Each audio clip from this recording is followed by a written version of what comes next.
What's up, everybody? How you doing? Welcome to the inaugural Riverfront Xavier show. I'm Tim Daniel. I'll be here as always covering the Musketeers for us on this channel.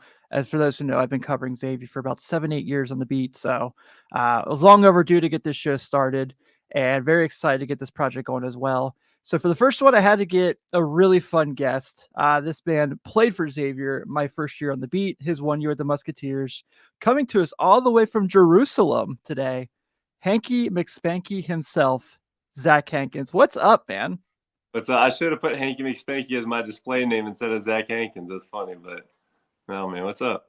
Man, it's so cool to hear from you. So yeah, your 1 year at Xavier was my first year covering the Okay. team. So I got to spend that year with you, obviously you and Ryan and Kyle and all those guys, and that was such a fun year. I had no idea what I was doing, but obviously you were like the fan favorite. I do have to ask. Maybe my first question is, do you still raise the roof when you throw a Great. dunk down? I did for a couple of years, and I haven't been doing it as much recently. I did it last year, but this year's been kind of wild for me. So I haven't been doing it much this year, but last year I definitely did. I brought that all the way here to Israel and had some fans doing it with me. It was fun. That's awesome. That's terrific. For those who haven't looked at Zach's his career post his Xavier run, I would have to say you probably are up there in the upper echelon of air mileage on your Capital One credit card, right? Yep. Been all over the place so far. A lot of different cool experiences in different countries. Yeah. So you're now in Israel. That's actually, for those who have looked, you've had quite a bit of success. What has life been like for you over there so far?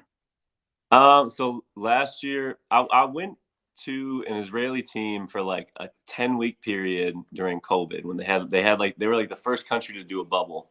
And I wasn't really able to get out much, but I got a little bit of a taste of Israel. But last year was my first full season, regular life in Israel, in Jerusalem for Hapoel Jerusalem.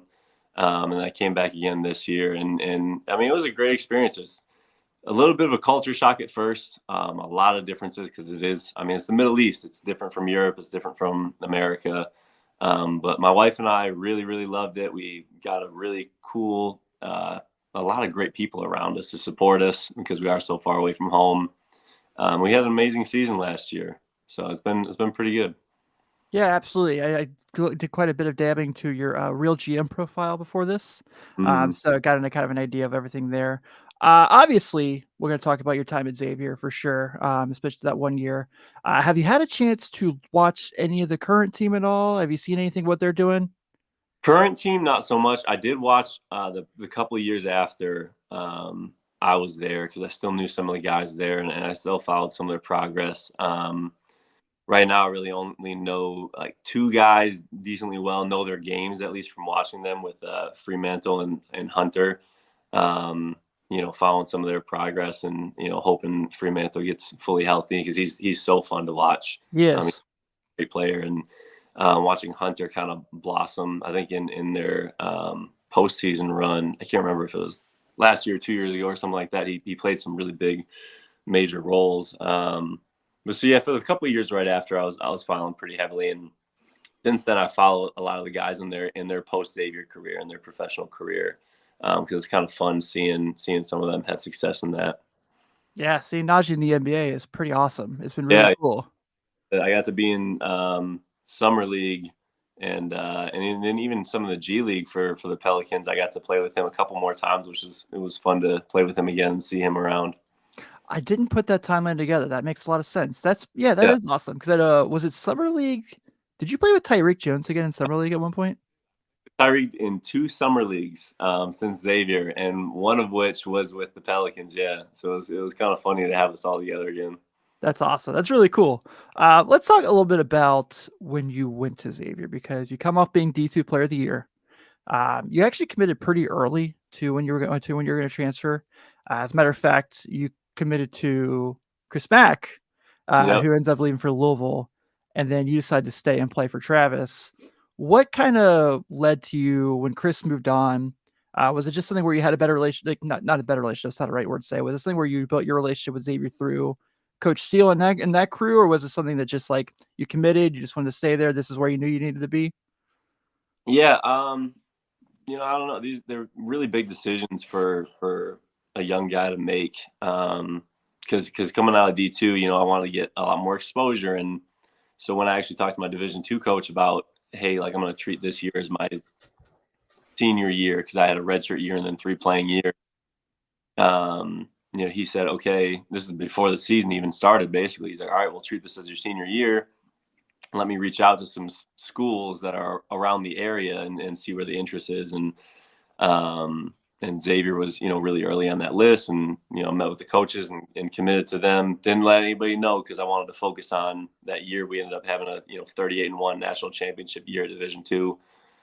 And then Mac left, and I was like, I talked with him a little bit about going to Louisville.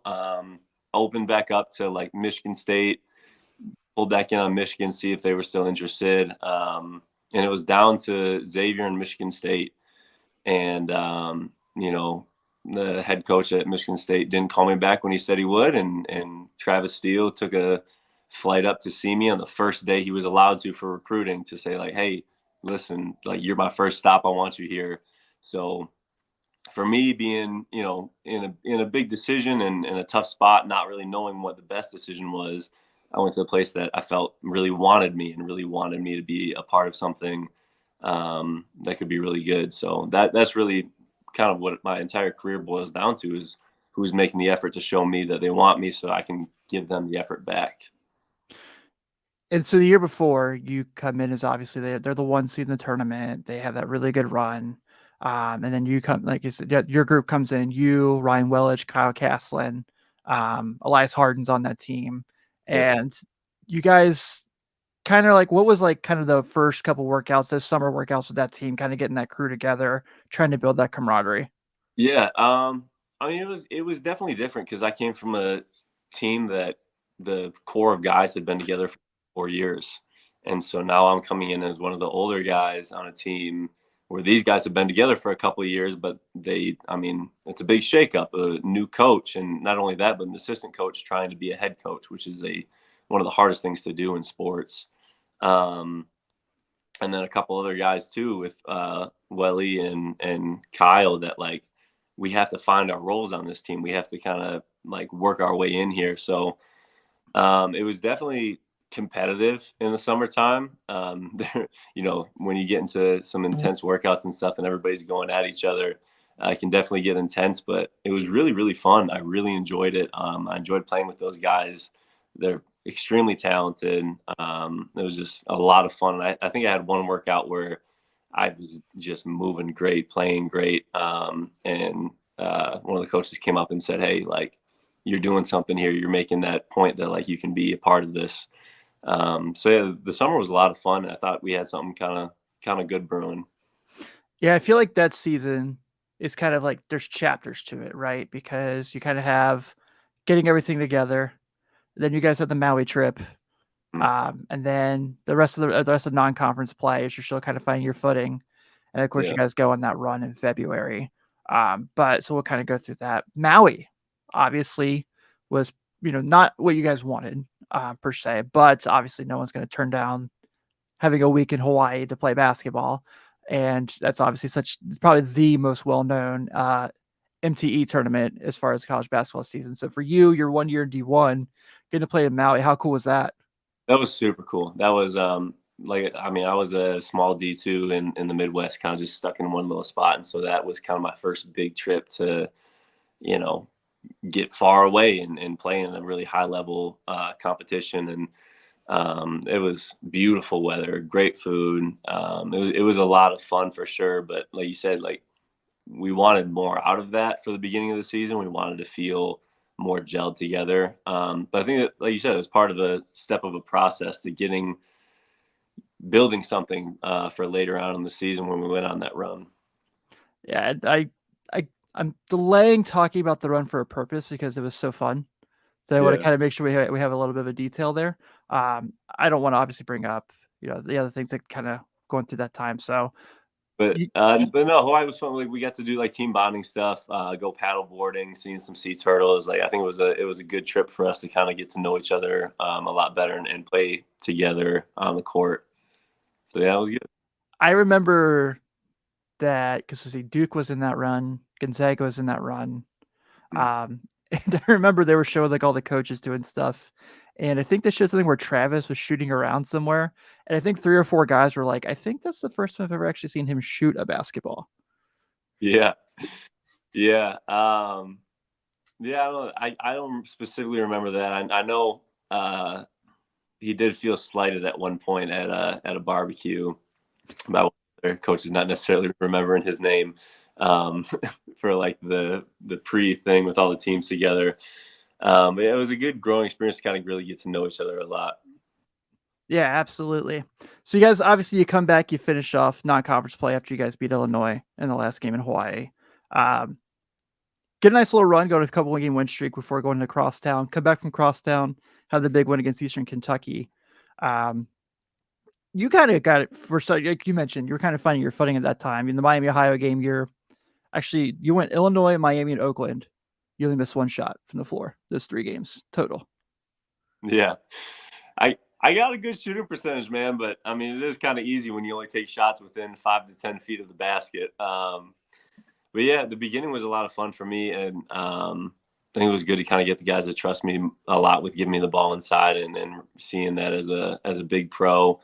And I think it was kind of that was around the time where we realized like me and Tyreek might need to be on the floor together a lot more too, because like he is an amazingly talented player, really high shooting percentage inside. Both of us rebounding is really really great, and it was kind of like something that hey, we might need them together to start out and really like start our team off on the right page for the halves.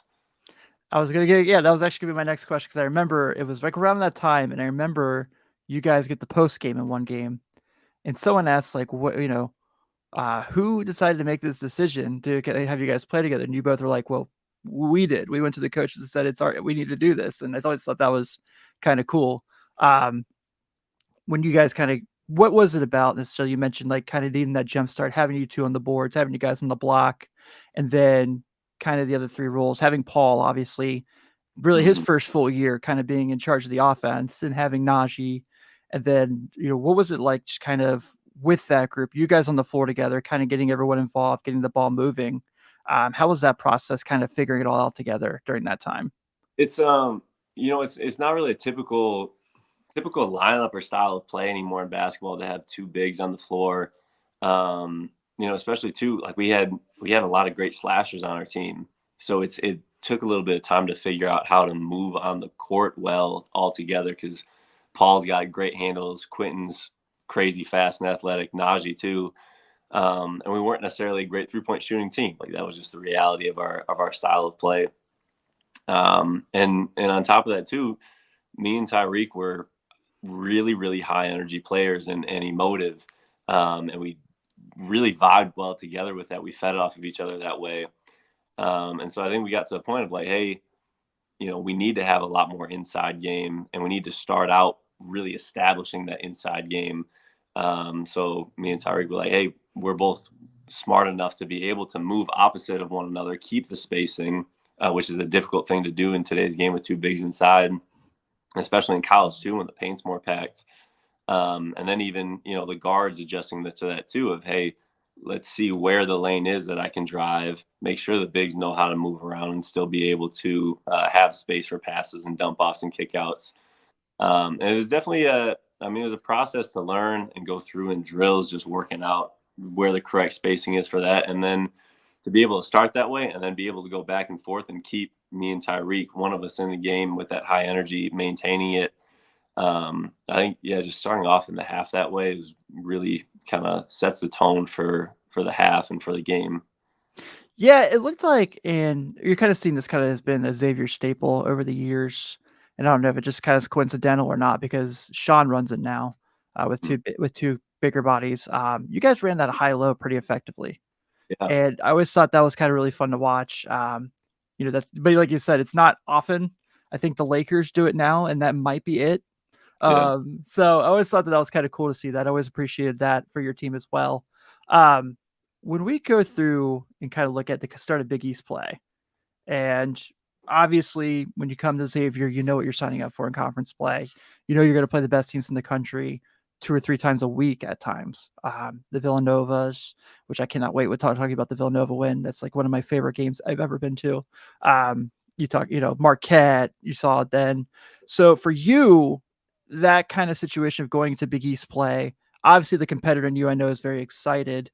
Your first time walking out there and they even like kind of playing teams like Seton Hall and things like that. What was that like for you, kind of getting ready for Big East play? Yeah, it was definitely a shock to be able like playing in Cintas even before Big East, but especially in some of those bigger games. Like, I mean, like I said, I'd been playing from a lot of small crowds, a lot of small arenas. The largest game I'd played in was in Sioux Falls, South Dakota, for the national championship for D2, which was packed, but it's still a much smaller arena. So to play that high level of competition with that kind of energy in a crowd. Um, it was exhilarating for me, honestly. Like I don't know if there was a whole lot of nerves in it. I think I was just like loving it. Like I got to dive in all the way and be committed to it because like this is where I'm at right now. Regardless of if I thought I was good enough to be there, like I'm here right now and I'm going to give it my all. And having that kind of energy behind you too, like it helps you get over any kind of nerves and just love the environment and love the competition, and throw yourself, head first into it. It was, I mean, phenomenal experience to play in Cintas and play in all those other arenas too, where they got great fans. But obviously, Cintas was the best. It hasn't changed. Yeah, It's no, it's still awesome. Have you been back since you dude, left? haven't, and I wanted to for years, but like playing overseas, it's difficult for me to get home just to see my family, let alone get to Cincinnati for a game. But I can't wait for the first time I get to go back for a Xavier game, just for the experience of sitting in that energy and watching great basketball there. Yeah, it'll be awesome to have back. Yeah, because your wife also played at Xavier. Yeah, yeah, yeah. So my wife Ashley Gomez, she played 4 years at Xavier, and I mean it was fun too because I'd go to practice and then I ended up going to her games with some of my buddies too and watching from the stands there, and that was a lot of fun. So you guys are like Midwest loving basketball. Midwest loving basketball, although now I married her, so I live in Oklahoma City when I'm back in the States. They're north in the South. You can kind of call that Midwest, right? I tried. Um, let's talk about the run you guys go on. So obviously, after you guys beat Georgetown, after you beat Butler, go to Villanova, lose a close game, go to Providence, have that struggle there. You guys kind of go on that short losing streak. But coming on for Creighton, and here's what I remember about this game. So you guys pull off the win, it's a much needed win, but it was like one of those ones where you guys etched it out the end. And then it Mm. seems like from there, it was all hands on deck and you guys started rolling. Was it something particular just about needing that confidence to win a game like that instead of a blowout to kind of get your guys' motor running again? It might have been. It's something so hard to put your thumb on in basketball for chemistry on the court, chemistry as a team, chemistry with your coaches. And, I really think that might have just been the time period where it was like all of our guys kind of figured out what to expect from one another, who to have, who's got the ball in their hands at different points of time. Um, I think that's just kind of like around the time where it really started clicking of like, hey, we can trust each other to do the right thing at the right moment, and pull out tough wins like that. And when you start winning and you're feeling good while you're playing, like you really start, everything just starts to fall into place. Because there's times when you feel like you're playing well and you lose, and it's like, dang, what are we missing? There's times when you're winning, but you feel like you played terrible, and you're like, we're not there yet. But when you go through kind of the fire of like really pushing each other and working well together, and then you pull out win after win after win. Here, you start getting on a roll. It just feels like you're like, okay, hands off. Let's do what we're doing. Trusting yourself, trusting each other, and things just kind of start flowing. Yeah, because it was so cool because you guys win that game at home, and then you go on the road for Providence and Seton Hall, and you guys pick up wins there. And it's like, oh, this is going good. And this is not a normal. This is a new thing, not a new thing for Xavier. They've had these runs where they've been on struggles before, a couple years before you, and then go on runs, end up making the tournament, go to the Elite Eight. I think literally 2 years before you, they did that exact same thing. Yeah. And then, of course, it brings us to Villanova. And I mentioned this game with a lot of trying to figure out the word, but like joy because it was like I said, so it's your 1 year there. It's my first year covering the team, and it's the first time I really like got that Cintas atmosphere that you always hear about. It's always loud, it's always energetic, but when it's like everyone is bought in, including the crowd, and you have to make Jay Wright say something nice about you when you guys beat them at their arena. I didn't get that experience just quite yet, but that game was scoreboard wise, obviously not the most attractive. It's your typical Big East battle, but I just remember so well when you guys would go on runs and you guys got down at one point. I think you're down 8, 10 points, and then you guys held them scoreless for about 7, 8 minutes to kind Yeah. of put the game away. Going into that game, I'm sure you guys knew we need this one. They're, defending national champions. They're making Final Fours every year. They have NBA players over there. But gearing up for that game, knowing you guys are on a roll, what was that week like? Do you recall? I don't recall specifics on it. I do recall. I mean, this is something too that a lot of coaches have instilled in me is like you as you go on your career, retire, or anything. Not people aren't going to remember necessarily like this how much you scored, how many rebounds you had, like what your highlight play was.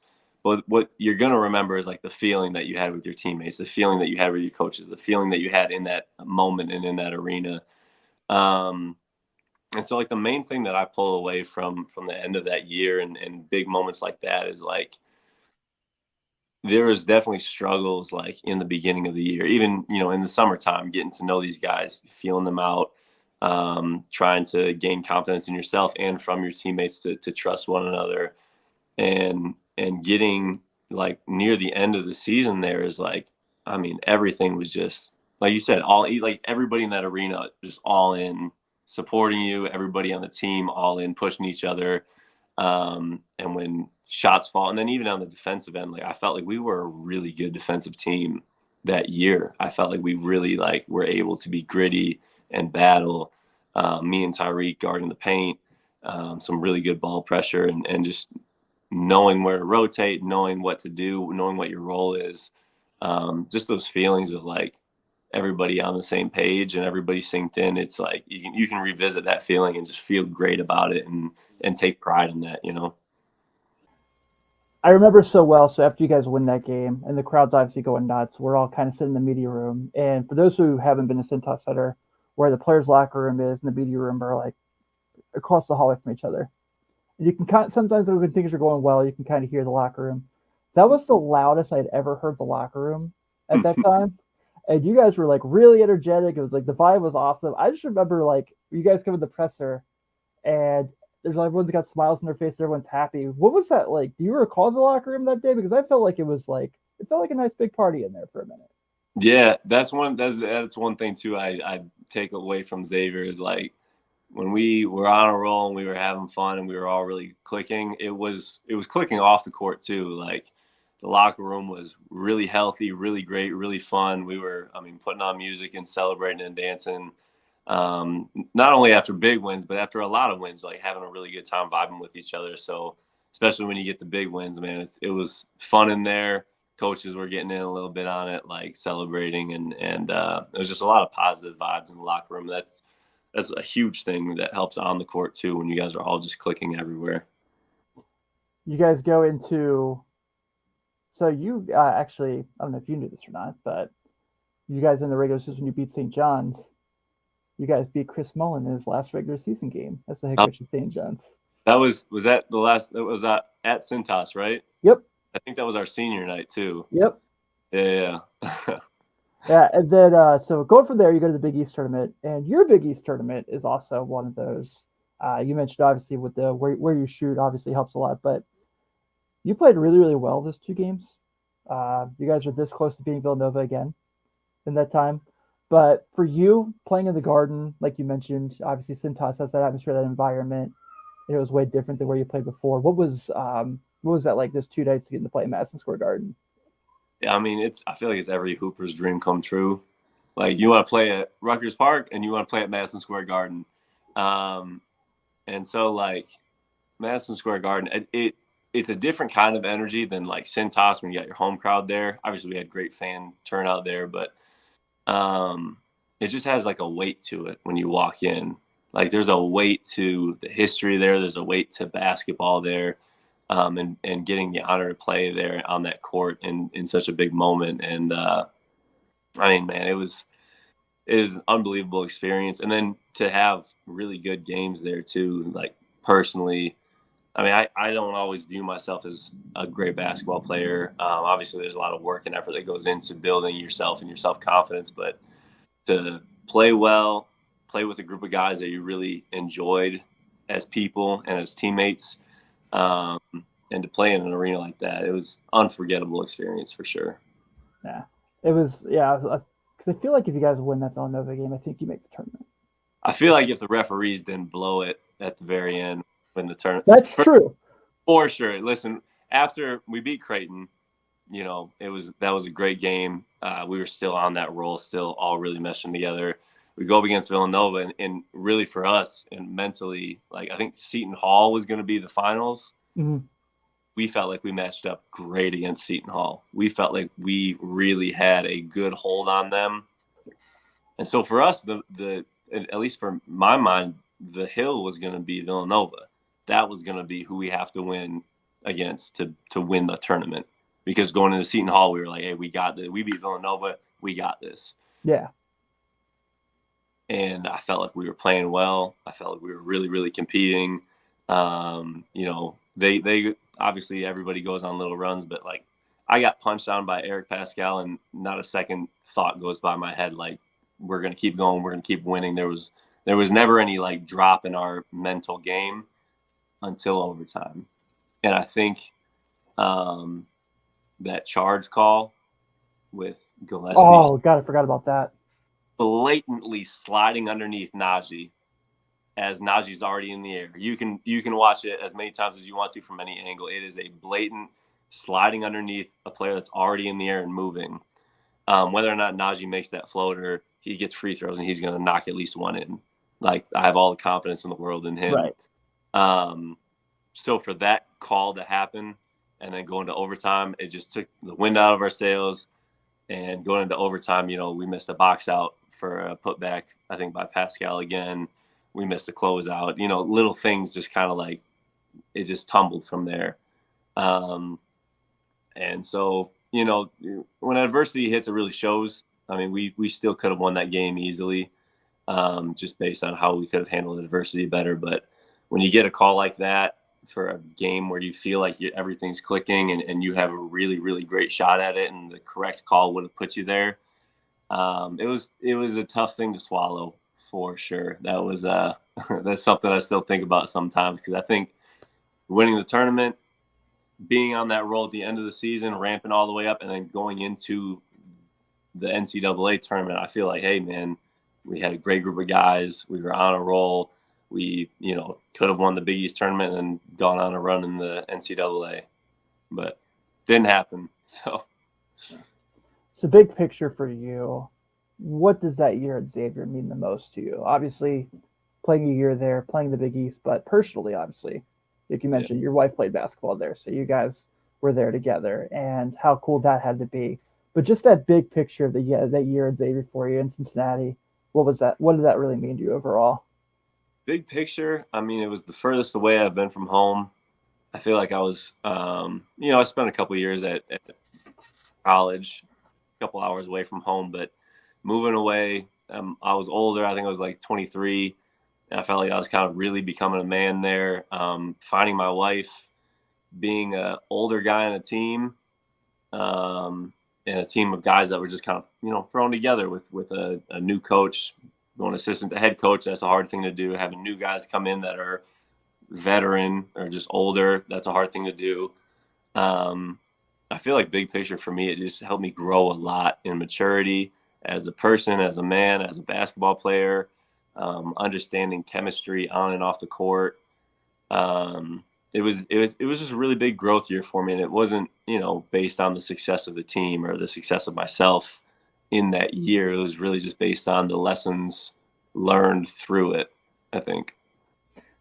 Yeah, so I talk to Travis probably about 2 or 3 times a year. Just hey, how you doing? We'll do like an interview once a year or so, just about like how life's going. Obviously, he's moved on from Xavier, Yeah. but one of the things that really has impressed me about what Travis is able to do is all the guys he's coached, he still has a relationship with them.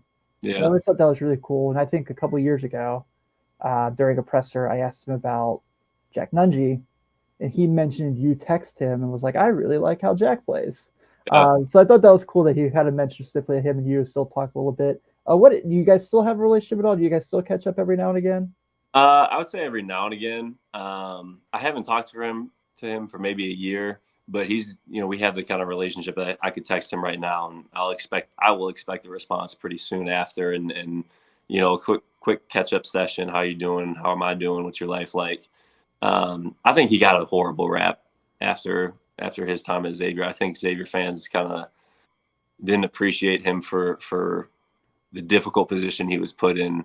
Going from it's Xavier's a very impressive program and a very successful basketball program, and to go from an assistant to a head coach is always a really difficult thing to do because you're not necessarily having your guys. They're your guys, but like as a head coach, you have the opportunity to like hand select who you're putting together.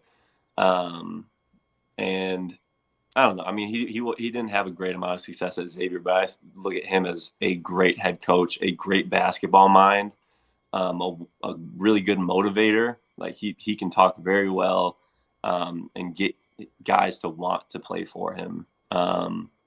And he's just a great dude overall. Like, I mean, I always had a great time talking with him. It felt very personal. It wasn't a work relationship. It felt like, he really cared about his guys and, brought his family around them. And I like Travis a lot. I think, he's a great dude, and I hope he has a lot of success in his coaching career. Yeah, he's building something nice up there in Miami. I'm really really excited for him, and he's excited. The couple times I got to talk to him, so I think that he's going to enjoy himself there. Um, let's get to your pro career before we get out of here because we touched on it a little bit. You mentioned playing in Israel now, but you've been a little bit of everywhere, including a stop playing in the G League in the U.S. for a bit after things not working out in Australia. Um, you I guess the question I'm looking at here is not necessarily what's each experience been like, but how cool that is being in your late 20s, kind of growing up as an adult, getting to travel the world playing basketball. What is that like for you? It's crazy, man. It's crazy because I watch my friends and family back home having regular lives, and there's a lot of times that Ashley and I are very envious of them, and I mean, it's a weird thing because, like I said, we get to make money playing basketball, traveling the world, playing in, I mean, crazy locations, having amazing experiences that a lot of people don't get, and we don't take that for granted at all. We try to get out and about and go to different places as much as we can. Last year we were in Jerusalem, but we get a FIBA break, and I take her to Prague and show her where I played my rookie year and meet some of those guys and go to amazing cities. Um, and it's definitely a lot of fun, but there's also a lot of heartache there where you want to be home. Like my nieces don't really get to see me very much right now in their early years. One's I think almost about 2, and one's like maybe almost 1. And my wife's little sister is in her senior year of high school right now, and Ashley doesn't get to be around that as much. But there's pros and cons to it. We get to do amazing things. There's a zoo right here out my window. The No Jerusalem. kidding. I have a degree in environmental biology. Love animals. Today I was there at 6:30 a.m. working with the zookeepers, learning about really on my off days, learning about amazing things with some of these big animals. And at the same time, the other way, there's the old city Jerusalem, which is like has tons of holy sites. Ashley and I are really deep in our faith, so last year we got to go all over the country for really cool holy sites and have my family come out and see those things too, and also travel all over Europe for basketball Champions League, which is the European league we're in.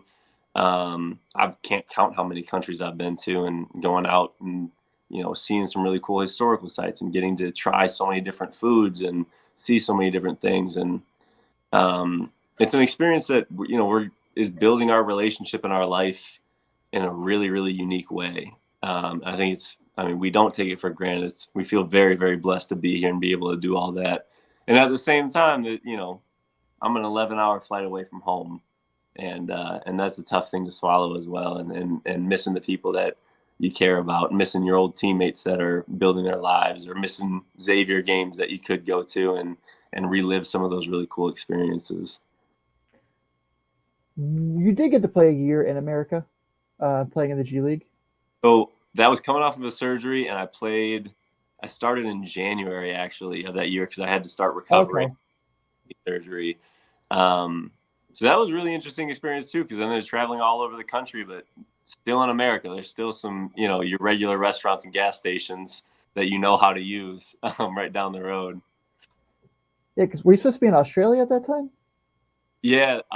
So that was my first summer league with Tyreek again with the Suns. After my ACL surgery, I came back too early, did too much on my leg too fast, and tore up some articular cartilage, which is kind of like the soft top of your bone. So I had to have a second surgery. Lost that contract because obviously, I signed a contract, got hurt before I even got there. It's just kind of like, hey, we'll clean slate it. So I had to have recovery in Oklahoma City, and then got picked up by the Birmingham Squadron, and had some really good people around me, some great resources to recover, and then be able to play in the G League, which is a totally different animal from European basketball and college basketball. So it's funny you say that. I just covered the Mad Ants, Yeah. and they're playing at the Pacers Arena now, Uh, and it's really cool because, like, working in the Big East, I got to do the Garden. I got to do the Garden the day the world shut down. I was no. in the Garden during COVID, and that was very scary. But getting to be there, and you mentioned just kind of this whole different beast, I was blown away, and not like in an ignorant way of like, oh wow, these guys can actually play basketball. I obviously knew that part, but how far the G League has come from the sense of I remember growing up and it was like, you heard about this guy in the D League dropped 40, and you're like, okay. And then I worked this G League game, and it's like Jordan Bell, Alfred Payton, NBA vets, Drew Timmy is on the other team, and I'm like, oh, this thing has gotten to be pretty insane. This is really cool. Yeah, it's cool to see it develop. I hope it develops more. I hope that there's more of an opportunity for money to be made at the G League, because that's one of the biggest struggles for guys between overseas and G League. Overseas, you can make money. G League, if you're not on a two-way contract, like, it's hard to make money. You got to hope for those 10-day call-ups where you get paid like an NBA player. But you're really close to the league. You're getting more exposure. You're in the States, which is a lot more comfortable. And there's great basketball, great talent. I played against so many guys that are now in the NBA or touched the NBA or anything like that. And it's really close, man. Like, obviously the top guys, the star players, way up there, amazing guys. But most of the players in the NBA are just great at playing roles and playing hard and putting in the work. And there's such a thin line between what team needs that type of player that you are, what team um, has an opening for you, what team wants to take a chance on you. If there's one GM that likes you and the other one doesn't, which ones line up. But the G League, man, for talent and for development is definitely getting better and better and better. And I'm really excited to see how that continues to rise, because as soon as that salary gets into just touches six figures, there's going to be a lot of guys that are going to choose that over the overseas, because, hey, now I can make some money and still be that close to the league and show what I've got. And I mean, hopefully the fans start showing out more and more too, because there's great basketball and great basketball players that are playing like in cities around you that aren't going to be paying for NBA tickets. You can go see those guys, and they're Yeah. still good. Yeah, I thought that was like really, really cool. And, playing in NBA atmospheres and playing NBA arenas is pretty neat as well. All right, well, you've given me quite a bit of your time, and I really, really, really appreciate hanging out with you today. Before we get out of here, though, I have to real quick. Any particular things? I know you said you haven't had a chance to get back to Cintas and you're dying to do so. Anything you would like to shout out to the Xavier faithful before we get out of here today? Oh, shout out to the Xavier Fate. I don't know, man.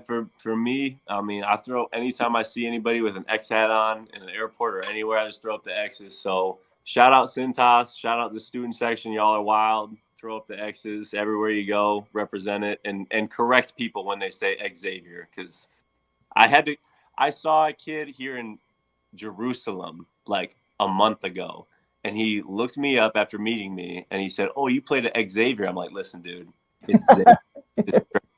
All over the world, you got to correct them. Yeah, that's so funny. No one ever gets Notre Dame wrong. No. And that's spelled weird. Like,